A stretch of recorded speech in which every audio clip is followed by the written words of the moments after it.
ইকরার মৃত্যুর পর থেকে যেন এক অদ্ভুত নীরবতা নেমে এসেছে চারদিকে।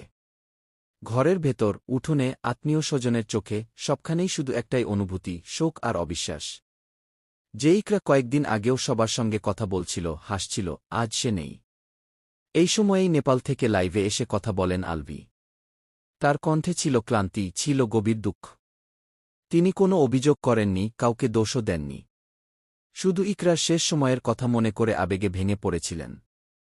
লাইভে আলভি ধীরে ধীরে বলেন, ইকরা খুব চুপচাপ হয়ে গিয়েছিল শেষ দিকে। ওর তিনজন খুব কাছের বান্ধবী ছিল। ওরা সবসময় ওর পাশে থাকত গি। তিনি আরও বলেন, ওদের সঙ্গে ইকরা অনেক কথা শেয়ার করত। ওরা নিশ্চয়ই জানে ও শেষ সময়ে কি অনুভব করছিল গে। এই কথাগুলো বলার সময় আলভির কণ্ঠ বারবার কেঁপে উঠছিল। যেন তিনি শুধু একটা উত্তর খুঁজছিলেন, কেন এমনটা হল। আলভি বলেন, আমি কাউকে দোষ দিচ্ছি না। আমি শুধু বুঝতে চাই, ইকরার মনে তখন কি চলছিল। লাইভে তিনি আরও জানান, ইকরা খুব সংবেদনশীল মানুষ ছিল। ছোট ছোট বিষয়েও গভীরভাবে ভাবত। আর যারা তার খুব কাছের ছিল, তারা হয়তো সেই সময়গুলোর কথা সবচেয়ে ভালো জানে।